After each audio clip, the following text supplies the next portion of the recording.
Hello everyone, and welcome to That Catholic Gamer Dude Plays Xenonauts. That's right, we're about to embark on a new chapter for this channel. This is going to be a new type of Let's Play where my commentating comes after I do the plays. Why is that? Well, it's because this game can pretty much benefit from some trimming.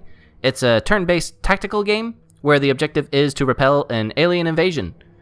And that's right, so it's basically the spiritual successor to the old XCOM games. The new XCOM by Firaxis, XCOM Enemy Unknown, did a lot of streamlining, and while I feel like it benefited from a lot of that, a lot of people complained about a lot of the streamlining that took out a lot of the base management and a lot of the micromanagement stuff.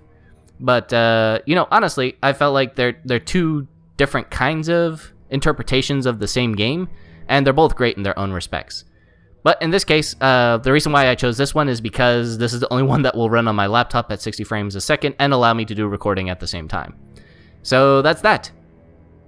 Now, it basically is broken down into two phases. The interception phase, where you try to shoot down alien UFOs, and then the ground phase game, which is squad-based tactical combat. And we'll get into that a little bit more. So, as I said, this Xenonauts is the organization that was created in 1979 after an incident, quote-unquote, where the aliens had a UFO and the Western nations shot a bunch of nukes at it in order to bring it down because nothing else would work. And then the Russians and, the Cold War enemies were kind of upset about that, and so to cool everything off, everybody pulled their resources together because they knew that the invasion was coming. Just a couple of quick notes. I will be turning on Iron Man mode for this game. That means that the game will be saving the profile so that I can't go back on any of my decisions. Having said that, I'll be backing it up because this game does have a few bugs. So if I have to roll anything back, I'll let you know. But I basically won't be creating a video until I'm pretty sure that we can move through it. So that's all that. Let's get to it. So the first thing we need to do is put our first base on the map. We want to cover as much land as possible because as you shoot down UFOs, participating nations will give you more cash. And because the aliens, they have their own plan and they're basically going to be going all over the world and scanning stuff and doing all kinds of nasty things. And the more UFOs you shoot down and you protect the nations, the more funding you get and the more confidence that people have in the Xenonauts project. But if you don't, then they lose faith, and you'll see that on a month-to-month basis. So we'll put it down here, and I'm going to name it Central because I'm still a bit miffed that I can't play XCOM on this box. But that's okay. I'm over it. Next, I'm going to build a hangar for reasons I'll explain later. I'll also build a medical center to heal the boo-boos that our troops will get, like getting their faces melted. What's that, sir? Nothing private. I'm also going to build a living space so that more troops and other personnel can be brought on board. You need to expand your living capacity so that the people can live there. And that includes everything, including scientists, engineers, and whatnot. And so after that, basically it's just a matter of doing a scan, and hey, our radar station picked up a contact. That was pretty quick. It's a small craft with no escort traveling at an altitude of 1,600 meters. I think that's what it says. Heading due east at 1,600 kilometers per hour. And going out to prove that you can't come into our house without permission is Maverick.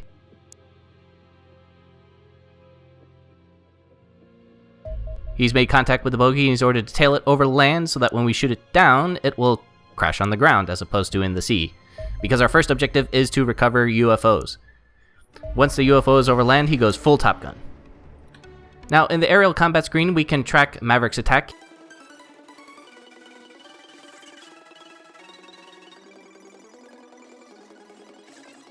He fires the first Sidewinder, but zounds! The scout can move! But betting that the UFO can't do that again, he fires another candle and hits it square on. A few rounds later with the autocannon and boom, one down UFO, and one insufferable pilot repeating, "Welcome to Earth," in Will Smith's voice. Maverick returns as the first human pilot to confirm a UFO kill. His ship took a bit of damage, but nothing the grease monkeys can't handle. Now we have a crashed UFO and it's time to send a crew to go strip it for parts. Hey, you know what? I just realized. This is actually the first interstellar carjacking. Well, it's cool when we do it. Anyways, let's meet our brave soldiers. Elodine Cloutier from Canada, eh? Corporal Maja Kopik from Poland. Corporal Renata Bogdanova from the Soviet Union. Apparently we're a bit top-heavy on the ladies at the moment. Nigel Smith from Dutchland, sure. Sergeant Levi Harris from Down Under, mate. Corporal Abdul Aladar from Hungary. Corporal Jasper Garcia from the good old US of A, and last but not least, Michael Du from Norway. A fine crew of brave men and apparently quite a few women flying on the chopper Big Sky, the best of the best, heading into the great unknown.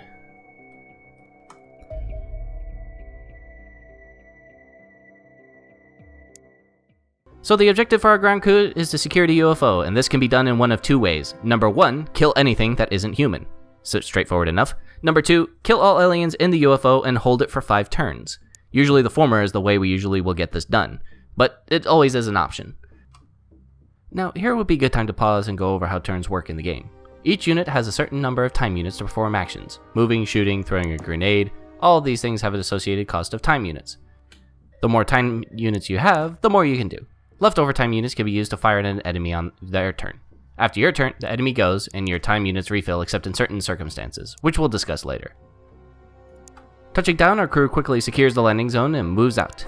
They split up into 3 teams to try to cover as much ground as possible to secure our flanks before seeking out the UFO, but it isn't long before Garcia spots it. Ooh, that 7-foot-tall monstrosity makes anything this crew has encountered before pale in comparison.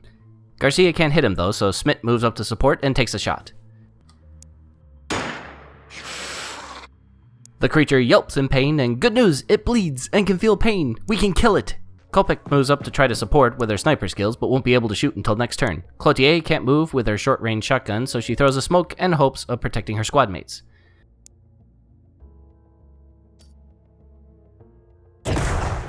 Since our other flanks aren't secure, the others hold back in case the green guy's friends try to show up. However, the alien says nope and retreats back into the darkness. Our next move, Garcia moves forward but sees in the corner of his eye the monster has gone around the train car. Garcia risks fire to move up and takes a shot. Bullseye! But the creature is still up. Cloutier moves in to try to flank the creature on her next turn. Kolpik moves out to see if she can get a clear shot. Du moves forward to try to secure the flank while not moving too far. Aladir covers the other side of the street. Smith moves up to try to throw the flashbang but is too far for his arm. With all other troops engaged or too far away for real support, we end our turn and await what the creature tries. The X-ray shows up and Smith takes a reaction shot, missing wildly. The creature, not risking another shot, stays put. Kolpik finally has a chance to take a shot and misses. Smith lets loose a volley and plugs the thing again, but it's still standing. Garcia fires but whiffs twice, and the X-ray is quite annoyed by these doughy humans and their flying lead. Cloutier moves in to flank and fires. The creature is suppressed but still standing, or crutching. Smith takes a desperation shot, but yeah. Harris moves up to possibly help next turn with his big gun, and Bogdanova moves up to support his flank. And they await the creature's next move. Surrounded on 2 sides and smarting from several shots, the creature stays put. Smith fires again, and still the creature is standing. What's gonna kill this thing, you might ask? Cloutier fires another round of buckshot, and finally the creature goes down. After finally dispatching the creature, our troops continue up the shore up the left flank, while Du and Aladir patrol further on the right flank. Bogdanova pushes further up the center. Garcia moves and finds a friend of the first X-ray. I guess he was late to the party. Sorry about that. Are you okay, Bob? Bob? Anyways, with a building between us and him, and Garcia the only one who's got a shot, the troops quickly form up. Harris moves up with his heavy guns. Schmidt moves to help Cloutier. Garcia moves back to keep eyes on the target. Kolpik takes up an awkward position in the hopes of having a shot, and we wait. X-ray moves forward and takes fire from Cloutier, who misses wide twice before connecting. That was enough for the lizard to just give up and sit tight. Cloutier is up and connects again. A third shot brings the sucker down. Troops feel better that there might be a sign that these things aren't as tough as we thought they were. With the latest threat cleared, the crew continues to clear the flanks and begin to push forward. Pushing through the terrain is dangerous, as the more territory we control, the more likely we could miss a corner or hiding spot the enemy could be in. So the name of the game is slow and steady. Our right flank reports spotting the UFO, and it's quite impressive for being banged up. Du and Aladir take up positions to keep an eye on the vessel and any occupants, while the call goes out to converge on the UFO. On the alien turn, a couple of X-rays pop out and taunt Du and Aladir. Aladir takes it personal and fires into the ship. Since the UFO closes automatically on an end turn, we no longer have eyes on the inside. Everyone moves up quickly to support the breach, while Du and Aladir keep eyes on the prize. Once again, the aliens pop out to taunt, but this time we fire back, only to whiff on every single shot. Another round of positioning, and the aliens wises up to the notion that we may be closing in. A hard charge, though, is stopped by Du's pistol. The other X-ray moves up, but the resulting gunfire convinces him discretion is the better part of valor. and hangs his comrade out to dry in the process. Hey, Jim, open the door. Open the door, please.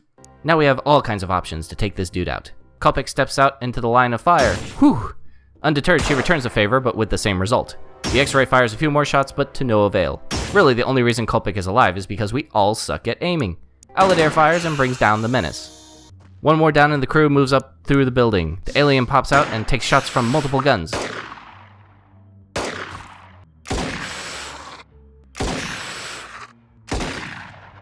The foolhardy alien fires back, only to take more fire.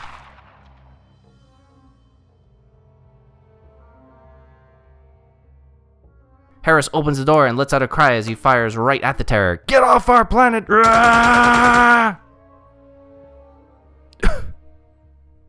And everyone awkwardly looks around, realizing that he missed with every single shot. Bogdanova shakes her head and with the least accurate gun fires a precision shot to claim the kill. Now at this point I thought we were done, but since mission accomplished didn't appear, that can only mean there's one more contact. So we hatch a plan. Dew moves in and secures the UFO while everyone else goes hunting. After a few turns of searching, I'm thinking the X-ray decided to book it and start a new life as a farmer in Africa.